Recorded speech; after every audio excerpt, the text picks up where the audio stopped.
ਵਾਹਿਗੁਰੂ ਜੀ ਕਾ ਖਾਲਸਾ ਵਾਹਿਗੁਰੂ ਜੀ ਕੀ ਫਤਿਹ। ਸੌਰੀ ਪਹਿਲਾਂ ਲਾਈਵ ਹੋਏ ਸੀ, ਉਹ ਡਿਸਕਨੈਕਟ ਹੋ ਗਿਆ ਕਿ ਫੋਨ ਵਿੱਚ ਆ ਗਿਆ ਸੀ ਕਿਸੇ ਦਾ। ਸੋ ਸਾਰੇ ਵੀਰਾਂ ਨੂੰ ਬੇਨਤੀ ਹੈ ਕਿਰਪਾ ਕਰਕੇ ਕਾਲ ਕਰਨ ਦੀ ਕੋਸ਼ਿਸ਼ ਨਾ ਕਰਿਓ। ਮੈਂ ਲਾਈਵ ਹੋ ਕੇ ਆਪਣੀ ਜਿਹੜੀ ਆ ਜੋ ਪਿਛਲੇ ਦਿਨੀ ਤੁਸੀਂ ਇੱਕ ਵੀਡੀਓ ਦੇਖੀ ਸੀ ਜਿਹਦੇ ਵਿੱਚ ਮੈਂ ਆਪਣੀ ਮਾਂ ਨੂੰ 35 ਸਾਲ ਬਾਅਦ ਪਹਿਲੀ ਵਾਰੀ ਉਹਦੇ ਮਾਂ ਦੇ ਦਰਸ਼ਨ ਕੀਤੇ ਸੀ ਤੇ ਮੇਰੀ ਮਾਂ ਨੇ ਮੈਨੂੰ ਮਿਲੀ ਸੀ, ਮੇਰੀ ਮਾਂ ਪਹਿਲੀ ਵਾਰੀ ਜ਼ਿੰਦਗੀ ਦੇ ਵਿੱਚ। ਸੋ ਬੜੇ ਹੀ ਵੀਰਾਂ ਦੇ ਸਾਰਿਆਂ ਦੇ ਇਹ ਕੁਐਸਚਨ ਸੀਗੇ ਉਹਨਾਂ ਦੇ ਮਨ ਦੇ ਵਿੱਚ ਕਿ ਇਹ ਇਹੋ ਜਿਹਾ ਕੀ ਕਾਰਨ ਹੋ ਸਕਦਾ ਕਿ ਇੱਕ ਪੁੱਤ ਜਿਹੜਾ ਆ ਉਹ ਆਪਣੀ ਮਾਂ ਨੂੰ ਮਿਲ ਨਹੀਂ ਸਕਿਆ ਤੇ ਮਾਂ ਜਿਹੜੀ ਉਹ ਤਰਸਦੀ ਰਹੀ। ਤੇ ਕਈਆਂ ਨੇ ਕਿਹਾ ਕਿ ਤੂੰ ਬਾਹਰ ਗਿਆ ਸੀ ਜਾਂ ਕਿਸ ਤਰ੍ਹਾਂ। ਇਸ ਤਰ੍ਹਾਂ ਦੀ ਕੋਈ ਗੱਲ ਨਹੀਂ ਹੈਗੀ। ਬਹੁਤ ਹੀ ਲੰਬੀ ਤੇ ਇੱਕ ਦੁੱਖ ਭਰੀ ਕਹਾਣੀ ਹੈ, ਦਾਸਤਾਨ ਹੈ ਮੇਰੀ ਜ਼ਿੰਦਗੀ ਦੀ। ਤੇ ਜਿਹੜੇ ਦੁੱਖ ਮੇਰੀ ਮਾਂ ਨੇ ਹੰਢਾਏ ਨੇ ਉਹ ਅੱਜ ਮੈਂ ਤੁਹਾਡੇ ਨਾਲ ਸਾਂਝੇ ਕਰਨਾ ਚਾਹੁੰਦਾ। ਸੋ ਬਹੁਤ ਸਾਰੇ ਵੀਰਾਂ ਦੇ ਕਮੈਂਟ ਮੈਸੇਜ ਮੈਨੂੰ ਬਾਹਰੋਂ ਆ ਰਹੇ ਸੀ ਕਾਫੀ। ਕਹਾਣੀ ਦਰਅਸਲ ਉਦੋਂ ਸ਼ੁਰੂ ਹੁੰਦੀ ਹੈ ਜਦੋਂ ਮੇਰਾ ਜਨਮ ਹੋਇਆ ਹਰਿਆਣੇ ਦੇ ਵਿੱਚ, ਮਧੂਬਨ ਕਰਨਾਲ ਡਿਸਟ੍ਰਿਕਟ ਦੇ ਵਿੱਚ ਮੇਰਾ ਜਨਮ ਹੋਇਆ। ਕਿਉਂਕਿ ਮੇਰੇ ਦਾਦਾ ਜੀ ਜਿਹੜੇ ਸਨ ਉਹ ਹਰਿਆਣਾ ਪੁਲਿਸ ਦੇ ਵਿੱਚ ਸਨ, ਉੱਥੇ ਜੌਬ ਕਰਦੇ। ਤੇ ਉੱਥੇ ਹੀ ਮੇਰੇ ਮੰਮੀ ਡੈਡੀ ਦੀ ਮੈਰਿਜ ਹੁੰਦੀ ਆ। ਮੈਰਿਜ ਹੋਣ ਤੋਂ ਬਾਅਦ ਜਦੋਂ ਮੈਂ ਪੈਦਾ ਹੁੰਨਾ ਤੇ ਮੈਂ 6 ਮਹੀਨਿਆਂ ਦਾ ਸੀ ਉਦੋਂ, ਤੇ ਮੇਰੇ ਫਾਦਰ ਸਾਹਿਬ ਦਾ ਐਕਸੀਡੈਂਟ ਹੋ ਜਾਂਦਾ। ਐਕਸੀਡੈਂਟ ਹੋਣ ਤੋਂ ਬਾਅਦ ਯਾਨੀ ਕਿ ਮੈਂ ਤੇ ਉਦੋਂ ਬੱਚਾ ਸੀ, ਮੈਨੂੰ ਉਸ ਚੀਜ਼ ਦਾ ਕੋਈ ਨੌਲੇਜ ਨਹੀਂ ਸੀ। ਐਕਸੀਡੈਂਟ ਹੋਣ ਤੋਂ ਬਾਅਦ ਜਿਹੜੀ ਮੇਰੀ ਮਾਂ ਆ ਉਹਨੇ ਮੈਨੂੰ 1 ਸਾਲ ਤੱਕ ਆਪਣਾ ਦੁੱਧ ਵੀ ਪਿਆਇਆ, ਉਹਨੇ ਦੱਸਿਆ ਮਿਲਣ ਤੋਂ ਬਾਅਦ। ਉਸ ਤੋਂ ਬਾਅਦ ਜੋ ਸਮਾਜ ਦੇ ਵਿੱਚ ਮੈਨੂੰ ਨਹੀਂ ਪਤਾ ਕਿ ਮੇਰੇ ਨਾਨਕਿਆਂ ਨਾਲ ਜਾਂ ਮੇਰੇ ਦਾਦਕਿਆਂ ਦੇ ਵਿੱਚ ਉਹ ਕੀ ਮਤਲਬ ਸਮਝੌਤਾ ਹੋਇਆ ਜਾਂ ਉਹਨਾਂ ਦਾ ਆਪਸ 'ਚ ਨਹੀਂ ਬਣੀ, ਜੋ ਵੀ ਆ ਮੈਨੂੰ ਉਹਦੇ ਨਾਲ ਕੋਈ ਮਤਲਬ ਨਹੀਂ ਆ ਤੇ ਨਾ ਹੀ ਮੈਂ ਉਹ ਜਾਣਨ ਦੀ ਕੋਸ਼ਿਸ਼ ਕਰਨੀ ਚਾਹੁੰਦਾ ਆ। ਤੇ ਉਸ ਤੋਂ ਬਾਅਦ ਮੇਰੀ ਮਾਂ ਜਿਹੜੀ ਆ ਮੈਨੂੰ ਛੱਡਣਾ ਨਹੀਂ ਸੀ ਚਾਹੁੰਦੀ, ਪਰ ਕਿਸੇ ਰਿਸ਼ਤੇਦਾਰਾਂ ਦੇ ਕਰਕੇ ਜਾਂ ਜੋ ਵੀ ਪਤਾ ਨਹੀਂ ਕੀ ਹੋਇਆ, ਉਹ ਮੇਰੀ ਮਾਂ ਨੂੰ ਪਤਾ ਵਾ, ਉਹ ਸਹਿੰਦੀ ਆ, ਪਰ ਮੈਂ ਉਹਨੂੰ ਪੁੱਛ ਕੇ ਉਹਨੂੰ ਦੁੱਖ ਨਹੀਂ ਦੇਣਾ ਚਾਹੁੰਦਾ। ਉਸ ਤੋਂ ਬਾਅਦ ਮੈਂ ਆਪਣੀ ਮਾਂ ਨਾਲੋਂ ਵਿਛੜ ਗਿਆ। ਮੇਰੀ ਮਾਂ ਨੂੰ ਮੇਰੇ ਨਾਨਕੇ ਜਿਹੜੇ ਉਹ ਲੈ ਗਏ ਸੀ ਤੇ ਉਸ ਚੀਜ਼ ਦਾ ਮੈਨੂੰ ਨਹੀਂ ਸੀ ਪਤਾ ਕਿਉਂਕਿ ਮੇਰੇ ਦਾਦੀ ਦਾਦੇ ਨੇ ਮੈਨੂੰ ਫਿਰ ਪਾਲਣਾ ਸ਼ੁਰੂ ਕੀਤਾ। ਤੇ ਜਦੋਂ ਮੈਂ 10th ਤੱਕ ਪੜ੍ਹਦਾ ਰਿਹਾ ਤੇ ਮੈਨੂੰ ਇਹੀ ਸੀ ਕਿ ਮੇਰੇ ਜਿਹੜੇ ਦਾਦੀ ਦਾਦਾ ਨੇ ਉਹ ਮੇਰੇ ਮਾਂ ਪਿਓ ਹਨ, ਕਿਉਂਕਿ ਮੈਨੂੰ ਉਹਨਾਂ ਨੇ ਦੱਸਿਆ ਨਹੀਂ ਤੇ ਨਾ ਹੀ ਮੇਰੇ ਰਿਸ਼ਤੇਦਾਰਾਂ ਨੇ ਕਦੀ ਕੋਸ਼ਿਸ਼ ਕੀਤੀ ਦੱਸਣ ਦੀ, ਕਿਉਂਕਿ ਮੈਨੂੰ ਦਾਦਾ ਦਾਦੀ ਨੇ ਬਹੁਤ ਪਿਆਰ ਨਾਲ ਪਾਲਿਆ, ਵੱਡਾ ਕੀਤਾ। ਜਦੋਂ ਮੈਂ 10ਵੀਂ ਤੋਂ ਬਾਅਦ ਮੇਰੀ ਦਾਦੀ ਦੀ ਮੌਤ ਹੋ ਜਾਂਦੀ ਆ ਤਾਂ ਮੈਂ ਆਪਣੇ ਦਾਦਾ ਜੀ ਨੂੰ ਪੁੱਛਿਆ ਕਿ ਜਦੋਂ ਮੈਂ ਦਾਦੀ ਦੀ ਮੌਤ ਤੋਂ ਬਾਅਦ ਆਪਣੇ ਘਰ 'ਚ ਸਾਰਾ ਦੇਖ ਰੇਖ ਕਰਨੀ ਸ਼ੁਰੂ ਕੀਤੀ, ਸਾਫ਼ ਸਫਾਈ, ਤੇ ਮੈਨੂੰ ਆਪਣੇ ਮਾਂ ਪਿਓ ਦੀਆਂ ਐਲਬਮਸ ਲੱਭੀਆਂ ਵਿਆਹ ਦੀਆਂ। ਤਾਂ ਮੈਂ ਆਪਣੇ ਦਾਦਾ ਜੀ ਨੂੰ ਪੁੱਛਿਆ ਕਿ ਇਹ ਐਲਬਮ ਕਿਹਦੀਆਂ ਨੇ, ਤਾਂ ਉਹਨਾਂ ਨੇ ਮੈਨੂੰ ਗੱਲ 'ਚ ਲੈ ਕੇ ਤੇ ਇਹ ਕਿਹਾ ਕਿ ਇਹ ਤੇਰੇ ਮੰਮੀ ਡੈਡੀ ਸੀ, ਉਹਨਾਂ ਦਾ ਐਕਸੀਡੈਂਟ ਹੋ ਗਿਆ ਸੀ ਤੇ ਐਕਸੀਡੈਂਟ 'ਚ ਉਹਨਾਂ ਦੀ ਮੌਤ ਹੋ ਗਈ ਤੇ ਅਸੀਂ ਤੈਨੂੰ ਹੁਣ ਤੱਕ ਇਹ ਨਹੀਂ ਪਤਾ ਲੱਗਣ ਦਿੱਤਾ ਕਿ ਤੇਰੇ ਮੰਮੀ ਡੈਡੀ ਪਹਿਲਾਂ ਹੀ ਐਕਸਪਾਇਰ ਹੋ ਚੁੱਕੇ ਆ ਤੇ ਆਪਾਂ ਤੇਰੀ ਪਾਲਣ ਪੋਸ਼ਣ ਕੀਤਾ ਆ ਤੇ ਤੇਰੀ ਮੰਮੀ ਡੈਡੀ ਦੀ ਦੋਨਾਂ ਦੀ ਡੈਥ ਹੋ ਚੁੱਕੀ ਸੀ। ਮੈਨੂੰ ਉਹਨਾਂ ਨੇ ਇਹ ਕਿਹਾ, ਮੇਰੇ ਰਿਸ਼ਤੇਦਾਰਾਂ ਨੇ ਵੀ, ਮੇਰੀਆਂ ਭੂਆ ਨੇ ਵੀ, ਜਦੋਂ ਮੈਂ ਬੱਚਾ ਸੀਗਾ, ਕਿ ਇਹਨੂੰ ਕਿਸੇ ਚੀਜ਼ ਦੀ ਕੋਈ ਮਤਲਬ ਇਹ ਹਰਟ ਨਾ ਹੋਵੇ ਕਿਸੇ ਚੀਜ਼ ਕਰਕੇ।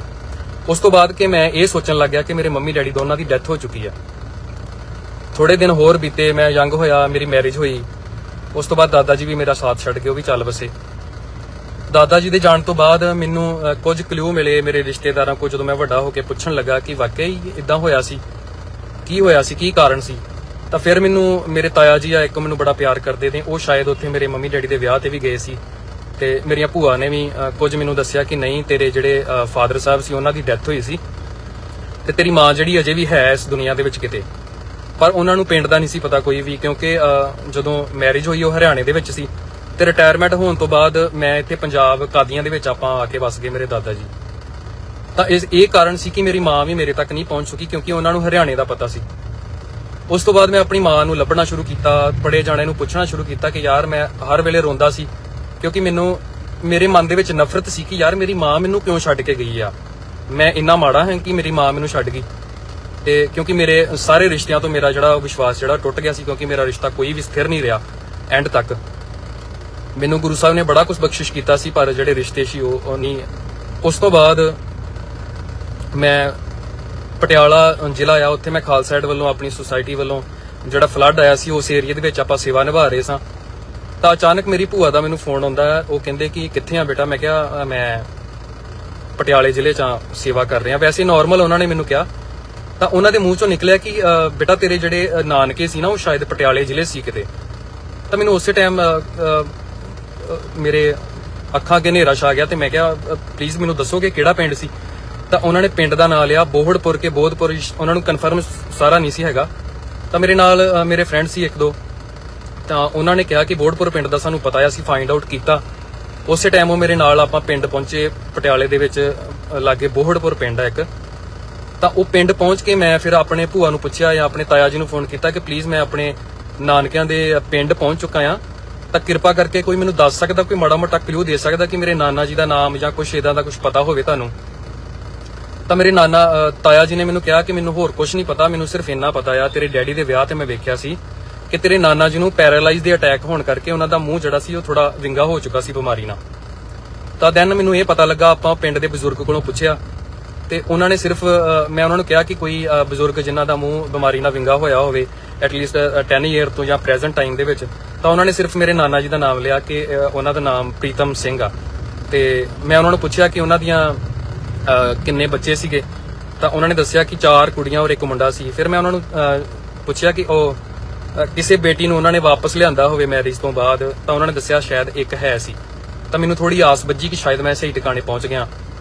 ਤਾਂ ਮੈਂ ਆਪਣੀ ਨਾਨੀ ਦੇ ਘਰ ਜਦੋਂ ਪਹੁੰਚਿਆ, ਨਾਨੀ ਬਾਹਰ ਆਈ, ਮੈਂ ਸਤਿ ਸ਼੍ਰੀ ਅਕਾਲ ਪੈਰਾ ਪਾਉਣਾ ਕੀਤਾ ਤੇ ਉਹਨਾਂ ਨੂੰ ਮੈਂ ਕਿਹਾ ਕਿ ਤੁਹਾਨੂੰ ਮੈਂ ਮਿਲਣਾ 10 ਮਿੰਟ। ਆਪਾਂ ਉਹਨਾਂ ਦੇ ਅੰਦਰ ਗਏ, ਬੈਠੇ, ਤੇ ਮੇਰੀ ਨਾਨੀ ਪਾਣੀ ਦਾ ਗਲਾਸ ਲੈ ਕੇ ਆਈ ਤੇ ਮੈਨੂੰ ਕਹਿੰਦੀ ਕਿ ਤੈਨੂੰ ਮੈਂ ਵੇਖਿਆ ਲੱਗਦਾ ਕਿਤੇ। ਤੇ ਮੇਰੀਆਂ ਅੱਖਾਂ ਉਦੋਂ ਭਰ ਗਈਆਂ ਕਿ ਸ਼ਾਇਦ ਮੇਰੀ ਇਹੋ ਨਾਨੀ ਆ। ਤਾਂ ਉਹਨੂੰ ਵੀ ਮੈਂ ਉਹੀ ਸੇਮ ਕੁਐਸਚਨ ਪੁੱਟ ਕੀਤੇ, ਮੈਂ ਕਿਹਾ ਵੀ ਤੁਹਾਡੇ ਕਿੰਨੇ ਬੱਚੇ ਆ?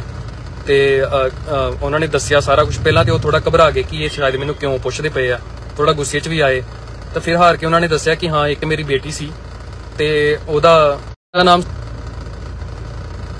ਤਾਂ ਜਦੋਂ ਉਹਨਾਂ ਨੇ ਦੱਸਿਆ ਕਿ ਉਹਦਾ ਨਾਮ ਸੋਨੂ ਸੀ, ਤਾਂ ਮੈਂ ਉੱਠ ਕੇ ਉਸੇ ਟਾਈਮ ਖੜਾ ਹੋਇਆ ਕਿ ਮੈਂ ਆਪਣੀ ਦਾਦੀ ਦੇ ਗਲ ਰੱਖ ਕੇ ਰੋਇਆ। ਮੈਂ ਕਿਹਾ ਉਹ ਬਦਨਸੀਬ ਸੋਨੂ ਤੇਰੇ ਸਾਹਮਣੇ ਖੜਾ ਆ। ਤਾਂ ਉਹ ਨਾਨੀ ਦੀਆਂ ਅੱਖਾਂ 'ਚੋਂ ਵੀ ਹੰਝੂ ਆ ਗਏ, ਬਹੁਤ ਜ਼ਿਆਦਾ ਇਮੋਸ਼ਨਲ ਸੀਨ ਸੀ ਉਦੋਂ ਵੀ। ਤਾਂ ਉਸ ਤੋਂ ਬਾਅਦ ਮੈਂ ਮਿਲਿਆ, ਮਿਲਣ ਤੋਂ ਬਾਅਦ ਫਿਰ ਮੇਰੇ ਸਾਰੇ ਪਰਿਵਾਰ ਜੋ ਉਹਨਾਂ ਨੇ ਦੱਸਿਆ ਕਿ ਤੇਰੀਆਂ 4 ਮਾਸੀਆਂ ਨੇ, ਇੱਕ ਮਾਮਾ ਜੀ ਆ ਉਹ ਇੰਗਲੈਂਡ ਦੇ ਵਿੱਚ ਆ, ਜਿਨ੍ਹਾਂ ਨੂੰ ਮੈਂ ਸਾਰੀ ਉਮਰ ਮਿਸ ਕਰਦਾ ਕਿ ਸ਼ਾਇਦ ਮੇਰਾ ਵੀ ਕੋਈ ਮਾਮਾ ਸੀ। ਤੇ ਉਹਨਾਂ ਦੇ ਨਾਲ ਉਹਨਾਂ ਨੇ ਸਾਰੀ ਗੱਲਬਾਤ ਦੱਸੀ। ਫਿਰ ਉਹਨਾਂ ਨੇ ਕਿਹਾ ਸੀ ਤੇਰੀ ਮੰਮੀ ਨੂੰ ਮਿਲਾਉਣਾ ਆ, ਬਟ ਮੈਂ ਕਿਹਾ ਵੀ ਮੈਂ ਫੋਨ ਤੇ ਨਹੀਂ ਮਿਲ ਸਕਦਾ, ਆਪਣੀ ਮਾਂ ਦੇ ਇਦਾਂ ਦਰਸ਼ਨ ਨਹੀਂ ਕਰਨੇ। ਮੈਂ ਆਪਣੇ ਪਰਿਵਾਰ ਦੇ ਨਾਲ, ਆਪਣੇ ਮਿੱਤਰਾਂ ਦੇ ਨਾਲ ਆਵਾਂਗਾ ਦੁਬਾਰਾ। ਸੌਰੀ, ਕੋਈ ਕਾਲ ਕਰ ਰਹੇ ਨੇ ਵਿੱਚ, ਇਸ ਕਰਕੇ ਰੁਕਦੀ ਰਹੀ ਆ ਵੀਡੀਓ।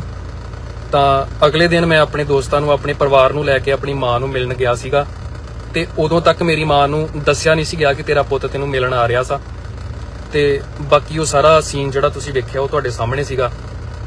ਤੇ ਮੇਰੀ ਮਾਂ ਜਿਹੜੀ ਆ ਉਹਦੀ ਲੱਤ, ਮੇਰੀ ਮਾਂ ਦੀ ਲੱਤ ਟੁੱਟੀ ਆ, ਉਹ ਤੁਰ ਨਹੀਂ ਸਕਦੀ ਵਾਕਰ ਨਾਲ। ਉਹਨੇ ਬੜੇ ਦੁੱਖ ਸਹੇ ਨੇ।